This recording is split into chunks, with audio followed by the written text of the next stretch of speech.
Well, better late than never.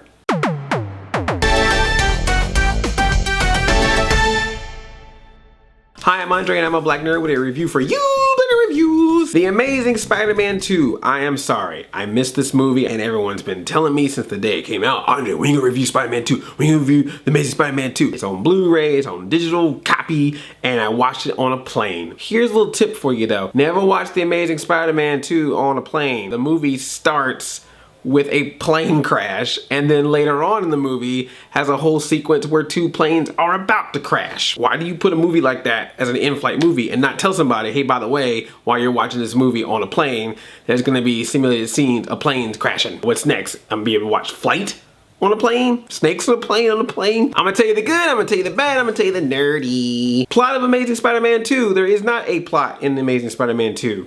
There are plots, lots of plots that makes my brain rot. Lots of plots, and I think there should be not all those plots that we got. Best synopsis ever. First, the good. This movie starts off with a bang, and I appreciate that, especially after the last couple of movies I've seen. I'm glad that in the very first shot, I get Spider-Man in The Amazing Spider-Man 2, go figure. Already fighting somebody, stopping a Paul Giamatti, and I kind of want to point out that this may be a new good way to do villains. Some villains aren't worth a full movie, so I like the idea of having a character where you just do like a quick thing with them at the beginning, kind of just start the action off, and then that's it. Then you like, that's his typical day in Spider-Man's life, or whatever superhero's life, and then you move on to something else. So I want to commend The Amazing Spider-Man 2 on doing something that I've not seen a lot of superhero movies do. Sometimes with a villain, you just need to beat him up real quick. And I enjoy the action scenes in this. I was a little worried because when I first saw the trailer for this movie, I was thinking this was gonna be a CGI fest. Do I need to pull a controller out and play this as like a video game? Is this on Xbox One or PS4? I'm guessing PS4,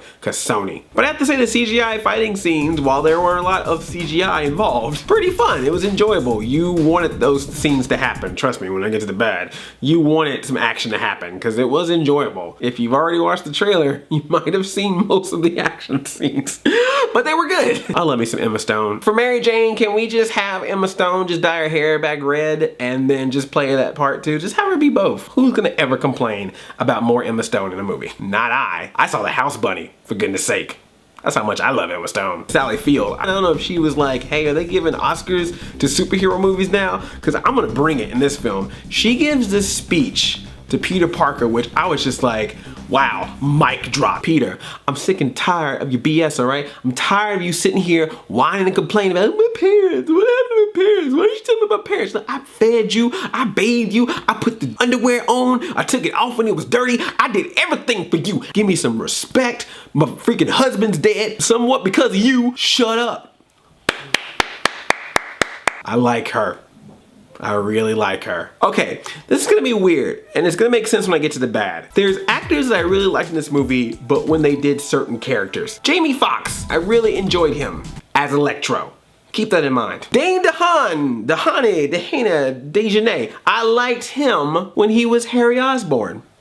Keep that in mind. And I'm gonna say it, Andrew Garfield, an amazing Spider-Man. When he is Spider-Man, he's joking, he's having fun with it. That's the Spider-Man I like. Making the smart alecky comments to the villains, that's pretty good. When he is Spider-Man, he is really good. Keep that in mind. Now for the bad. Oh my gosh, the plots. Okay, we got Peter, wanna know what happened to his parents, and then Aunt May is apparently trying to get a nursing degree. Gwen Stacy's going to freaking Oxford. Harry Osborn shows up, Norman Osborn is dead. Then this Felicity chick shows up, then there's a doctor who's German, and an Electro, and Max Dillon, and then oh my God, the plots. Man, I see why Mary Jane got cut from this thing. All the stories that they were trying to attack were all good stories. The story of Electro was good. The story of Harry Osborn, good if it had the time. But the problem with having all these plots is that nothing gets enough time. Everything feels rushed. When Harry Osborn becomes Green Goblin, you're just like, huh? That just happened. That was very Venom in Spider-Man 3 vibe of just, oh, okay, now he's becoming a villain because movie. Even when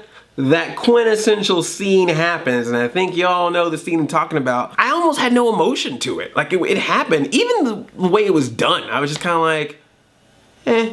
That is a game changer in most movies. You usually do not see things like that happen with main cast members. I should be like, oh my God, what? Oh, Gwen Stacy now. wow, that's how I should have felt. But I was just like, okay, this is just one of the many things that's happening right now, because there's even more movie that we have to continue doing after that's done. Meh. And then to make matters worse, the one plot line I couldn't give a crap about is the one we spend the most time on. I don't know if we should be together because I'm Spider-Man. I made a promise to your dad and I'm going to Oxford. You're not gonna stop me. No, I love you.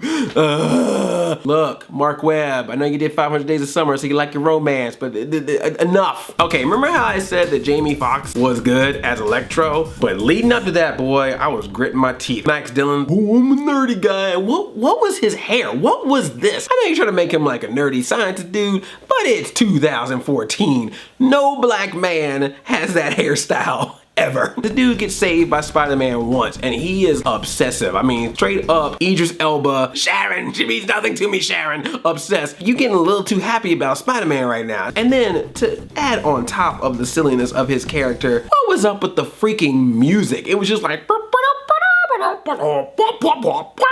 was like, is this a cartoon now? Every time his music played, I was just like, this is stupid. I made these blueprints and you took my idea. I was waiting for at one scene at the end for everyone to just go, everybody hates Chris. Talk about setting stuff up and not paying off. They have BJ Novak. He is just being a straight up bully to this guy, like making him stay late, not giving him credit for his ideas. When Max Dillon finally becomes Electro, you're just waiting for that scene where he goes to BJ Novak and just shocks the crap out of him. And it never happens. That should have been the very first thing Electro did. It's like, oh, I got superpowers now? Guess what, intern from the office? You're dead! So the Mandarin can't be on screen because that's crazy racist, so they had to change him into a white guy. But this Dr. Kafka dude, totally fine. Crazy German stereotype, whatever. I felt like we completely went to Dr. Strangelove movie or something. I do experiments? I'm sorry. I can't get into Andrew Garfield as Peter Parker. I have tried, but it just doesn't work. And here's why it doesn't work for me. Have your own reasons for what you think Spider-Man should be, but this is my own personal take. I like it when Spider-Man is smart alecky because Peter Parker is supposed to be a nerd. He's supposed to be the outcast. He should be more like Max Dillon. I don't feel I belong, but then when I'm Spider-Man, I talk smack. I'm confident. He's that way when he's Peter Parker. He's all, hey, look, I'm Peter Parker. I got nice hair. I'm a hipster. What's up, baby? Hey. There's one scene where he comes across the street using his spider webs. He's not even clothed. He's not Spider-Man anything. He just is like, hey, what's up, girl? I just came across the street to say hi to you, Gwen. And you're just like, you just did this in broad daylight in New York City. I'm pretty sure one dude looked up and went, oh, that's Spider-Man. Whoops. And now for the nerdy. Spider-Man and Electro are fighting in Times Square. They're doing like this pan across in Times Square. And if you look really closely on one of the screens, you can see Mickey Mouse. And it made me laugh because I felt like that was Disney just peering his eye and Spider-Man like, ha ha, you better keep making those movies. I'm gonna take you away. Signs and billboards for all the different plays, and the play that was right behind Electro, Jamie Foxx, was for Annie. See what you did there. Green Goblin in this movie, we got Rhino in this movie, we got Electro in this movie. It kind of feel like that they're trying to set up some team of villains, I don't know. Could be a thought.